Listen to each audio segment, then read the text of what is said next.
ভাই বিয়ে শাদী এই কারণে করবেন না যে আপনার বন্ধু বিয়ে করেছে বলে আপনাকেও করতে হবে। মানে তাল মিলাইতে হবে।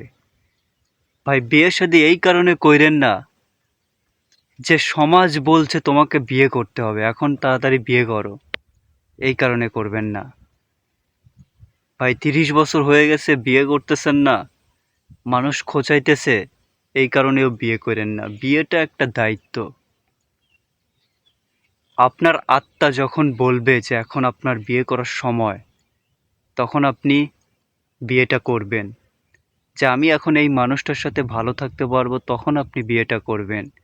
বিয়েটা আপনাকে করতে হবে, হ্যাঁ, কিন্তু আপনার মনটা যখন বলবে, হুট করে অমুকে বিয়ে করছে, মানুষে বলতেছে, এই কারণে আপনি বিয়ে করে অশান্তি ডেকে আনবেন না, কারণ আপনি প্রস্তুত না। আপনি প্রস্তুত হয়ে বিয়ে করুন। দেখুন, গোলাপকে আপনি ততক্ষণ পর্যন্ত ফোটাইতে পারবেন না যতক্ষণ পর্যন্ত তার সময় না হবে। তার সময় হলে সে এমনি এমনি ফুটবে। পৃথিবীর কেউ ঠেকাইতে পারবেন না।